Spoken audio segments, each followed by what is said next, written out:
അവകാശ പത്രിക സമർപ്പണ ദിനത്തിൽ എസ്എഫ്ഐ കാഞ്ഞങ്ങാട് ഹെഡ് പോസ്റ്റ് ഓഫീസിലേക്ക് നടത്തിയ മാർച്ചിൽ പ്രതിഷേധം ഇരമ്പി. കേന്ദ്ര വിദ്യാഭ്യാസ മന്ത്രി രാജിവെക്കണമെന്നാണ് വിദ്യാർത്ഥികൾ ഉയർത്തിയ പ്രധാന മുദ്രാവാക്യം. This news sponsored by Jyoti Institute of Medical Technology, Nityananda Building, Kanyangad.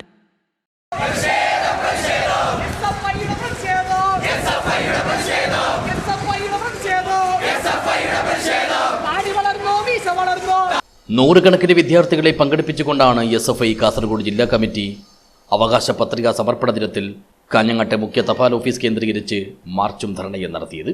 NEET പരീക്ഷാ ക്രമക്കേടിന് ഉത്തരവാദിയായ കേന്ദ്ര വിദ്യാഭ്യാസ മന്ത്രി രാജിവെക്കണമെന്നായിരുന്നു വിദ്യാർത്ഥികൾ ഉയർത്തിയ പ്രധാനപ്പെട്ട മുദ്രാവാക്യം. പോസ്റ്റ് ഓഫീസിന് മുന്നിൽ ബാരിക്കേഡ് വെച്ച് പോലീസ് മാർച്ച് തടഞ്ഞു.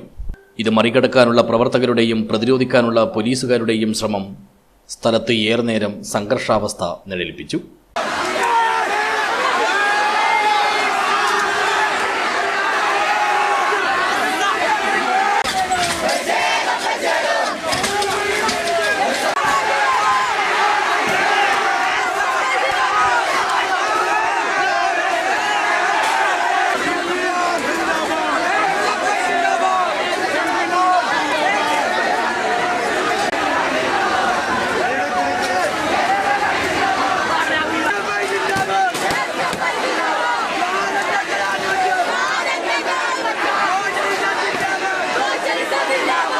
തുടർന്ന് എസ്എഫ്ഐ സംസ്ഥാന വൈസ് പ്രസിഡന്റ് ടി.പി. അഖില മാർച്ച് ഉദ്ഘാടനം ചെയ്തു. ഇന്ന് രാജ്യത്തിന്റെ സ്ഥലത്താണത് മുന്നിൽ വലിയ തോതിലുള്ള ഒരു സമരം സംഘടിപ്പിക്കുകയാണ്.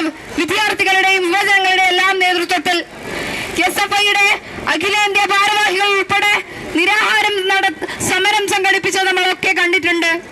ഇന്നാളിനകത്ത് വിദ്യാഭ്യാസ കേന്ദ്രങ്ങൾ എന്നാലോചിക്കുമ്പോൾ, വിദ്യാഭ്യാസം എന്നാലോചിക്കുമ്പോൾ, നീറ്റ് പരീക്ഷകൾ എന്നാലോചിക്കുമ്പോൾ, നെറ്റ് പരീക്ഷകൾ എന്നാലോചിക്കുമ്പോൾ, CBSE പരീക്ഷകൾ എന്നാലോചിക്കുമ്പോൾ ഞങ്ങൾ വിദ്യാർത്ഥികൾക്ക് ഭയമാണ്, ആത്മഹത്യാ പ്രേരണയാണ് എന്ന് ഈ നാടിനകത്തെ കുഞ്ഞുങ്ങൾ വിദ്യാർത്ഥികൾ ഒന്നടങ്കം പറയുന്ന ഏറ്റവും ദാരുണമായിട്ടുള്ള ഒരു കാഴ്ചയാണ് പ്രിയമുള്ളവരെ നമ്മൾ ഈ കഴിഞ്ഞ കാലയളവെല്ലാം കണ്ടുപോയിട്ടുള്ളത്.